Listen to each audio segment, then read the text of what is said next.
Take up Regional Rural Banks Amendment Bill. Sri Arun Jaitley, or yes, please move. Sir, I beg to move that the Regional Rural Banks Amendment Bill 2014, which was passed by the Lok Sabha on 22nd December 2014, be taken into consideration. The Regional Rural Banks Amendment Bill 2014, inter alia, seeks to introduce reforms to strengthen the capital base and improve the overall capabilities of the 57 regional rural banks. The regional rural banks were established under the Regional Rural Banks Act 1976 to create an alternative channel to the cooperative credit structure and to ensure sufficient institutional credit for the rural and agricultural sector. RRBs are jointly owned by Government of India, the concerned state government and sponsor banks, and the issued capital of the RRBs is shared in proportion of 50%, 15% and 35% respectively. The RRBs are an integral part of our agricultural credit system and have over 19,000 branches, 1.6 lakh crores of gross loans, cover virtually every district and employ 80,000 people. In view of the growing role of the RRBs in extending banking services in rural areas, developments which have taken place in the recent past, including amalgamation of geographically contiguous RRBs, technology upgradation and recapitalization support provided to RRBs from time to time, a need to amend the Regional Rural Banks Act 1976 has been felt.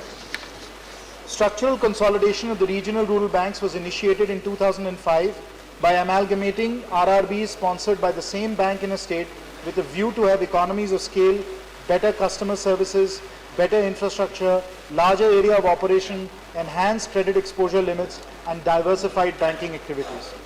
Keeping in view the role of RRBs in financial inclusion in rural areas and to improve their functioning and technology upgradation, several steps had been initiated.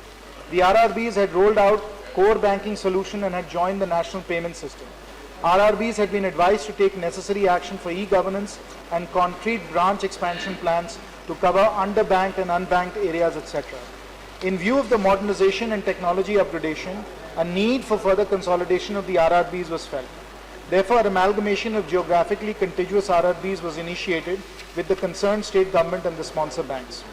The amendments have been necessitated in view of the fact that the amalgamation of geographically contiguous RRBs, the technology upgradation and recapitalization support provided to RRBs from time to time has led to a situation where the share capital deposits of RRBs have crossed 500 crores in case of some RRBs, which is many times over the limit of rupees 5 crore for authorized capital provided under the said Act.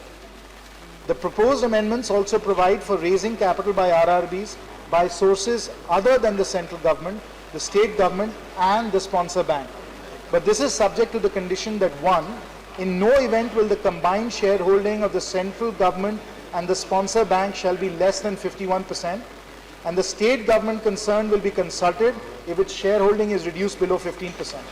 In view of the proposed provisions for raising private capital by RRBs by sources other than the central government, the state government and the sponsor bank, provisions have also been made for shareholders to elect directors, a person not to be a director on the board of more than one RRB, and an appointment of an officer of the central government on the board of the RRB if considered necessary. I would therefore request the members of this august House to support the bill. Thank you. Thank you, Professor.